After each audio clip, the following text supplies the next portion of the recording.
Hello बच्चों, कैसे हैं आप सब। आज की हमारी कहानी का शीर्षक है जैसे को तैसा। यह कहानी एक ऊंट और शियार की है। एक जंगल में बहुत सारे जानवर रहा करते थे। जंगल नदी के किनारे था। कई जानवर पानी पीने के लिए वहां इकट्ठे होते थे। एक दिन ऊंट और शियार वहीं एक दूसरे से मिलते हैं और दोनों में अच्छी दोस्ती हो जाती है। उनकी दोस्ती इतनी गहरी हो जाती है कि वे रोज शाम को उस नदी के किनारे मिलने लगते हैं और बैठकर अपने सुख दुख की बातें करते हैं।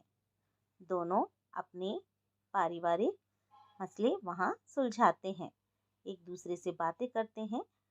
ऐसे उनका समय कटने लगता है। एक दिन शियार को पता चलता है कि नदी के दूसरे पार खेत में बहुत सारे तरबूज लगे हुए हैं। तरबूज बहुत मीठे हैं। सियार वहां नहीं जा सकता था। उसने ऊंट को बताया, दोस्त, नदी के उस पार एक खेत में बहुत मीठे तरबूज हैं। तुम्हें उन्हें खाकर बहुत अच्छा लगेगा। तब ऊंट कहता है, क्यों, तुम नहीं खाओगे? कहता, मैं नदी पार नहीं कर सकता। तब ऊंट कहता है, तुम मेरी पीठ पर बैठकर नदी पार कर लेना, इसमें घबराने की क्या बात है। ऊंट और सियार दोनों नदी पार करके खेत में पहुंचते हैं। खेत में पहुंचते ही वह देखते हैं कि वहां तो बहुत सारे तरबूज लगे हुए हैं और तरबूज बहुत मीठे हैं।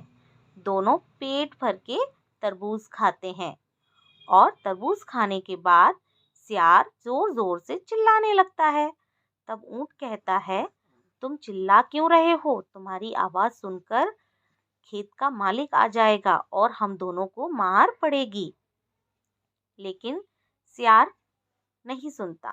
तभी खेत के मालिक आ जाते हैं और ऊंट को पकड़ लेते हैं। ऊंट लंबा था तो छुप नहीं सकता था।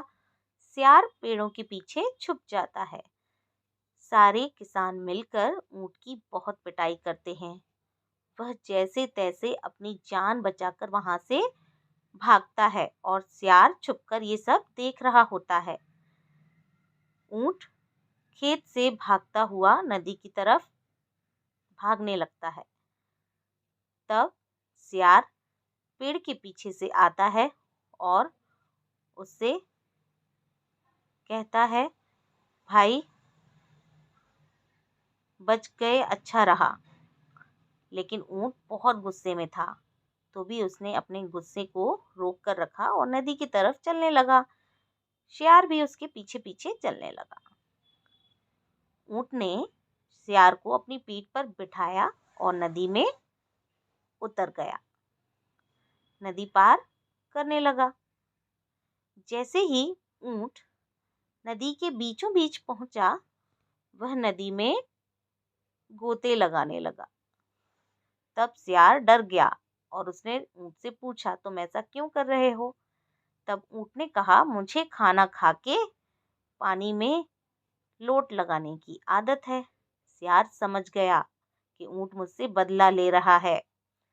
तब वह जैसे तैसे अपनी जान बचाकर वहां से भागा। उसके बाद उसने ऊंट को कभी परेशान नहीं किया। सियार को भागता देख ऊंट को इतनी हंसी आ रही थी कि वह रुक ही नहीं रही थी और सियार ऊंट को देखे जा रहा था। तो बच्चों, इस कहानी से आपने क्या सीखा?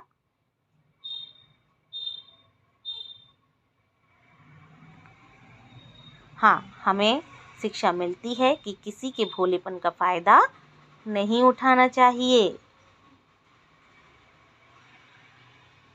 जैसा कि इस कहानी का शीर्षक है, जैसे को तैसा।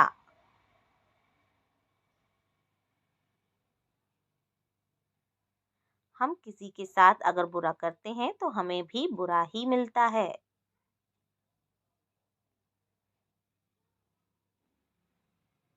जैसे को तैसा ही मिल जाता है।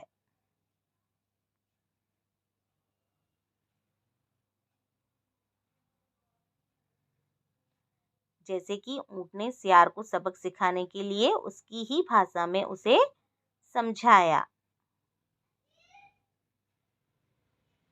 Thanks for watching.